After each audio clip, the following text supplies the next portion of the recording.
Great மேட்சுக்கு வணக்கம். So ஐபிஎல்லுடைய first match இன்றைக்கி நடக்க போகுது. ஸோ இதுக்கு நடுவில் நடக்குமா நடக்காதானே ஒரு டவுட் தான். ஏன்னா மழை வரக்கான பாசிபிலிட்டிஸ் அதிகம்னு சொல்லியிருக்காங்க. இந்த வீடியோ ரெக்கார்ட் பண்ணுற வரைக்குமே மழை பெஞ்சிட்டு இருக்கு. சப்போஸ் இந்த வீடியோ நாளைக்கு பார்க்குறீங்க, ஸோ மேட்ச் நடந்ததா இல்லையா, அப்படி நடந்திருந்தா யார் வின் பண்ணியிருந்தா அப்படிங்கிற டீட்டெயில் எல்லாமே கமெண்ட்டில் சொல்லுங்கள், ஓகேவா? So this video about Mumbai Indians versus CSK. அவங்களுடைய பிளேயிங் 11 எப்படி இருக்க போகுது, ஸோ ரெண்டு டீமுக்கும் ஸ்ட்ராங்கான பிளேயிங் 11 என்ன, ஸோ யார் ஜெயிக்கிறதுக்கான சான்ஸ் ஹைலி பாசிபிள் அப்படிங்கிறத பார்க்கலாம். அதுக்கு முன்னாடி ஃபர்ஸ்ட் டைம் சேனலுக்கு வரீங்க மறக்காம சப்ஸ்கிரைப் பண்ணி சப்போர்ட் பண்ணுங்க. அப்போ அப்டேட் எல்லாமே எங்களை வந்து சேரும். சரி வாங்க வீடியோக்குள்ள போவோம். And Chennai super Kings versus Mumbai Indians Chepauk, அதாவது அன்பு டென்ல நடக்க போகுது. மிகப்பெரிய கோட்டை அப்படின்னு சொல்லி ஆகணும். ஏன்னா வின்னிங் பர்சன்டேஜ் அதிகமாக ஹோமில் வச்சிருக்கிற டீம் சென்னை சூப்பர் கிங்ஸ் தான். அவங்களுடைய டெம்ப்ளேட் ரொம்ப ரொம்ப ரொம்ப சிம்பிள். அதாவது ஹோம் மேட்சஸ் மட்டும் எப்படியாவது 5 ஜெயிச்சிருவாங்க. ஸோ அதுக்கப்புறம் அவையில் 3 இல்லை 4 ஜெயிச்சாலே கம்ஃபர்டபுளாக குவாலிஃபை ஆயிடுவாங்க. இதுதான் காலங்காலமாக அவங்களுடைய டெம்ப்ளேட்டாக இருந்துட்டு இருக்கு. சேப்பாக்கில் எப்போவெல்லாம் பெஸ்ட்டாக பண்ணியிருக்காங்களோ அப்போ எல்லாமே குவாலிஃபை ஆயிருக்காங்க. இதுதான் ஹிஸ்ட்ரி. போன தடவை அவங்க குவாலிஃபை ஆகிறதுக்கு மெயின் ரீசன் சேப்பாக்க சரியாக யூஸ் பண்ணலன்னு சொல்லி ஆகணும். ஏன்னா 15 ஓவர்ஸ்க்கு மேலே பார்த்தோம் அப்படின்னா ஃபாஸ்ட் பவுலிங்கே வச்சு ஓட்டிட்டாரு ருத்ராஜ் கெய்க்வாட். அவருடைய கேப்டன்சி கொஞ்சம் டிஃப்ரெண்ட்டாக இருக்குங்க. மார்க்கஸ் ஸ்டாயினிஸ் தனி ஒரு ஆளாக நின்று மேட்ச் வின் பண்ணி தருவார். அந்த மேட்சுக்கு காரணமே பார்த்தோம் அப்படின்னா ருத்ராஜுடைய கேப்டன்சி அப்படின்னு சொல்லி ஆகணும். ஏன்னா ஸ்பின்னர்ஸுக்கு கொடுக்கவே இல்லை. ஏன்னா மார்க்கஸ் ஸ்டாயினிஸ் அடிச்சிருவார் அப்படிங்கிறதுனால அதெல்லாம் கிடையாது. தாராளமாக ஸ்பின்னர்ஸுக்கு கொடுத்து தூக்கி போட்டிருந்தா ஈஸியாக விக்கெட் அப்படிங்கிறது கிடச்சிருக்கும். அடிக்க போய் கண்டிப்பாக 2 6 போனாலும் 3வது தடவை மிஸ் ஆகி சான்ஸ் கொடுத்துருப்பாங்க. ஸோ இந்த மாதிரியான டைமில் அவர் ஸ்பின்னர்ஸை யூஸ் பண்ணல. சேப்பாக்னாலே ஸ்பின் தான். தோனியை பொறுத்த வரைக்கும் அட்லீஸ்ட் 10 to 12 ஹவர்ஸ் வரைக்கும் யூஸ் பண்ணுறதுக்கான சான்ஸ் ஹைலி பாசிபிள் நம்ம பார்த்துருக்கோம். ஸோ 8 ஓவர் தான் ஃபாஸ்ட் பவுலிங் அப்படிங்கிற மாதிரி தான் சேப்பாக் டெம்ப்ளேட் இருந்துட்டு இருந்துச்சு. போன தடவை சேப்பாக்கை அவர் சரியாக யூஸ் பண்ணாது தான் மிகப்பெரிய காரணமாகவே இருந்தது. இந்த தடவை 100 ரகம் அதெல்லாம் இருக்கிறதுனால கண்டிப்பாக நிறைய பேசியிருப்பாங்க. சேப்பாக்கில் குறைஞ்சபட்சம் 10 ஓவர் ஸ்பின் அப்படிங்கிறத நம்மளால் பார்க்க முடியும். அண்ட் மும்பை இந்தியன்ஸை பொறுத்த வரைக்கும் அவங்களும் சாதாரண சைடு கிடையாதுங்க. சரியான ஒரு கடப்பாறை side. At the same time அவங்களும் குவாலிட்டி ஸ்பின்னர்ஸ் வச்சிருக்காங்க. ஒரு மிச்சல் சாண்டனர் சிஎஸ்கே ஆடின அதே ஆள் தான் அந்த பக்கம் இருக்காரு. At the same time Karan Sharma இருக்காப்ல. ஸோ 2 ஸ்பின்னர்ஸ் போதும். இது போக பார்ட் டைமுக்கு வேணும் அப்படின்னா திலக் வர்மா ஓவர் போடுவார். At the same time Will Jacks இருக்காரு. அவர் கண்டிப்பாக பிளேயிங் 11 இருக்கும்போது அவர்கிட்ட இருந்தும் ஓவர்ஸ் வரும். ஸோ இருக்கக்கூடிய 2 quality spinners at the same time 3வது ஒரு பார்ட் டைம் ஸ்பின்னர்ஸ் வச்சு அட்ஜஸ்ட் பண்ணுறதுக்கான சான்ஸ் அப்படிங்கிறது ஹைலி பாசிபிள். ஸோ இதுதான் மும்பை இந்தியன்ஸ் உடைய அந்த ஒரு டெம்ப்ளேட்டாகவும் இருக்க போகுது. சரி, ஓகே. ஃபைனலாக 2 டீமுடைய பிளேயிங் 11 எப்படி இருக்க போது, யார் பெஸ்ட்டாக இருக்காங்கன்னு பார்த்துடலாமா? மும்பை இந்தியன்ஸ்லேருந்து போயிடலாம். மும்பை இந்தியன்ஸை பொறுத்த வரைக்கும் ரோஹித் சர்மா அண்ட் ரியான் ரக்கல்டன் 2 பேர் ஓப்பன் பண்ணுறதுக்கான சான்ஸ் இருக்குது. ரியான் ரக்கல்டன் செம்ம ஃபியூச்சர் காத்துட்டு இருக்குங்க. அந்த பையனுக்கு என்ன அடி அடிக்கிறாரு நீங்கள் பார்த்துருப்பீங்க.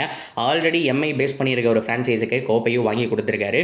ஸோ ரியான் ரக்கல்டன் கண்டிப்பாக பிளேயிங் 11 இருந்தே ஆகணும். என்னை பொறுத்த வரைக்கும் ரோஹித் சர்மா அண்ட் ரியான் 2 பேர் தான் ஓப்பன் பண்ணுறதுக்கான சான்ஸ் ஹைலி பாசிபிள். ஒன்றவனை பொறுத்த வரைக்கும் திலக் வர்மா செம்மையாக பண்ணியிருக்காரு. அவரை நம்பர் 3 இல்லை நம்பர் 4 அவ்வளோதான். அதுக்கு மேலே ரொம்ப கீழே இறக்கக்கூடாது. நம்பர் 4 என்னை பொறுத்த வரைக்கும் ஸ்கை, அதாவது ஃபர்ஸ்ட் மேட்சுக்கு அவர் தாங்க கேப்டன். ஹர்திக் பாண்டியா பொறுத்த வரைக்கும் போன தடவை ரூல்ஸ் மீறினதுனால முதல் மேட்ச் விளையாடக்கூடாதுன்னு தடை போட்டிருக்காங்க. ஸோ அதனால சூரியகுமார் யாதவ் தான் ஃபர்ஸ்ட் மேட்சுக்கு கேப்டன். ஸோ அதுக்கப்புறம் நம்பர் 5 வில் ஜாக்ஸ் எடுக்க போகிறாரு.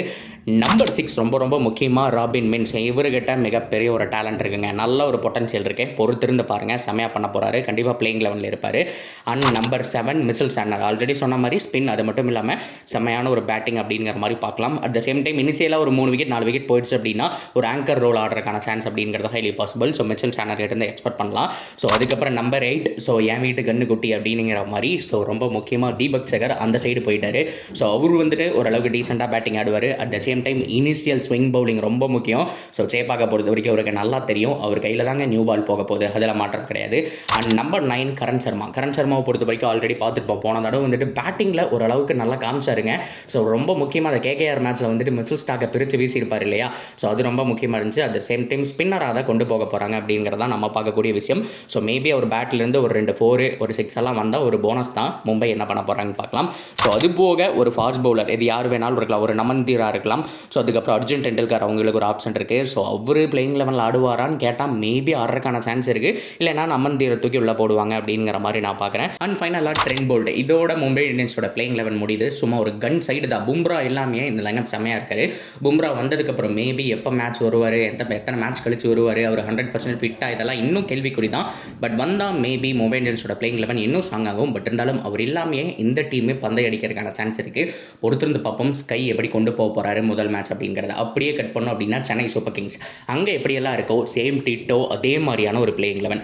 Ruturaj Gaikwad and Devon Conway, இது ஒரு நல்ல ஒரு பார்ட்னர்ஷிப்புங்க. நிறைய பேர் சொல்லலாம் டெவான் கான்வே ஃபார்மில் இல்லை, ருத்ராஜ் ஃபார்மில் இல்லைன்னு சொல்லிட்டு.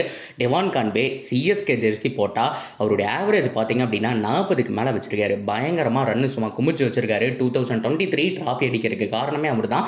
ஹையஸ்ட் ரன் கெட்டர் அவராக தான் இருந்தார். அன்ஃபார்ச்சுனேட்லி போன வருஷம் ஆடாமல் போச்சு. அது மிகப்பெரிய ஒரு குறையாக இருந்தது சொல்லி ஆகணும். ஸோ அதனால Ruturaj and Devon Conway CSK இந்த டெம்ப்ளேட்டை மாற்ற மாட்டாங்க. அதுக்கப்புறம் ஒன் டவுனை பொறுத்த வரைக்கும் ரச்சின் ரவீந்திரா வரணும். ஸோ அதுக்கப்புறம் 4வது ராகுல் திரிபாதி, 5வது சிவம் தூபே, 6வது ரவீந்திர ஜடேஜா, 7வது மகேந்திர சிங் தோனி, 8வது ரவிச்சந்திரன் அஸ்வின், 9வது நூர் அகமது. சேபாகை பொறுத்த வரைக்கும் 100% அவர் ஆடி ஆகணும். அதுக்கு தான் எடுத்திருக்கோம் அப்படிங்கிற மாதிரி தான் பேசிகிட்டு இருப்பாங்க. மேபி அவே கேமுக்கு அது வேறு மாறலாம். ஸோ நான் ஃபர்ஸ்ட் மேட்ச் அப்படிங்கிறதுனால இந்த இடத்துல நூர் அகமதை வைக்கிறேன். And number 10 Matheesha Pathirana, 11 Khaleel Ahmed. கலீல் அகமதை பொறுத்த வரைக்கும் அந்த பக்கம் இப்படி தீபக் சகரும், இந்த பக்கம் நியூ பாலில் அவர் தாங்க போட போகிறாரு. ஸோ இதுதான் சிஎஸ்கேவுடைய பிளேயிங் 11. கிட்டத்தட்ட ஒரு 8 பேட்டிங் இருக்குது. ஸோ 9வதா 10வதா நம்ம ஒரு ரிப்ளேஸ்மெண்ட் கூட வேணும் அப்படிங்கிற பட்சத்தில் ஸோ தீபக் கூட வந்துட்டு அந்த இடத்துல இம்பாக்ட் பிளேயராக அனுப்ப முடியும். இல்லைனா விஜய் சங்கர் இம்பாக்ட் பிளேயராக அனுப்ப முடியும். இல்லை எங்களுக்கு ஒரு பவுலிங் வேணும் அப்படிங்கிற பட்சத்தில் கம்போஜ் உண்மையாலுமே மும்பை இந்தியன்ஸுக்கு பண்ணார், செம்மையாக பண்ணார். எதனால் விட்டாங்க அப்படிங்கிற மாதிரி தெரியல. அன்ஃபார்ச்சுனேட்லி அவங்களோட பிளேயிங் 11 ஃபுல் ஆயிடுச்சா இல்லை எடுக்க முடியாமல் போயிடுச்சா அப்படிங்கிற கேள்விக்குறி. செம்மையான ஒரு டேலண்ட் இருக்குது. கண்டிப்பாக சிஎஸ்கேல மிகப்பெரிய ஒரு இம்ப்ரெஷன் கிரியேட் பண்ண போகிறாரு. மக்கள் மத்தியில் இடம் பிடிக்க போகிறாரு அப்படின்னா சான்ஸ் கண்டினியூவாக கிடச்சதுன்னா அன்சுல் கம்போஜ் எங்கேயோ போக போகிறாருங்க. ஸோ பொறுத்திருந்து பார்ப்போம். So that's video guys. So ஃபைனலாக யார் வின் பண்ணுறக்கான சான்ஸ் அப்படிங்கிறதுனா ஸோ ஜெய்பாக், அது மட்டும் இல்லாமல் ஹோம் அட்வான்டேஜ் இதெல்லாம் வச்சு பார்க்கும்போது சிஎஸ்கே சைடு போகணும்னு தோணுது. பட் இருந்தாலுமே மும்பை சைடும் பார்த்தோம் அப்படின்னா பலமாக இருக்குது. என்னை பொறுத்த வரைக்கும் 50-50 அந்த ஒரு சான்ஸில் தான் போக போகிறேன். ஏன்னா சிஎஸ்கே பொறுத்த வரைக்கும் இன்னும் ஒரு பேட்ஸ்மேன் ஷாட்டுங்க. இதே நூர் அகமதுக்கு பதிலாக அந்த இடத்துல ஒரு சாம் கரண்ட் இருந்திருந்தாரோ இல்லை ஜேமி அவுட் இருந்திருந்தாலும் சூப்பராக இருக்கும். அன்ஃபார்ச்சுனேட்லி இந்த நூர் அகமதை சாக்ரிஃபைஸ் பண்ண முடியாது. ஸோ வின்னிங் டோட்டல் கண்டிப்பாக 180 போட்டால் எந்த 2 டீமுமே சுருட்டுறக்கான சான்ஸ் அதிகம். இப்போ மும்பை இந்தியன்ஸ் 180 போட்டுறாங்க அப்படின்னா சிஎஸ்கே சேஸ் பண்ணுறதுக்கு கஷ்டப்படுவாங்க. இதே சிஎஸ்கே 180 போட்டாங்க அப்படின்னா மும்பையை ஈஸியாக வந்துட்டு சுருட்டுறக்கான சான்ஸ் அதிகம். பிகாஸ் அவங்களுடைய ஸ்பின் ட்ரியோ வச்சு. அதே மாதிரி மும்பை இந்தியன்ஸை பொறுத்த வரைக்கும் பவுலிங் கிளிக் ஆச்சு அப்படின்னா ஸோ கண்டிப்பாக ஈஸியாக வின் பண்ணுவாங்க. ஸோ ஓவராலாக எந்த டீமுடைய பவுலிங் ஹெல்ப் பண்ணதோ அவங்க தான் வின் பண்ணுறக்கான சான்ஸ் அதிகம்.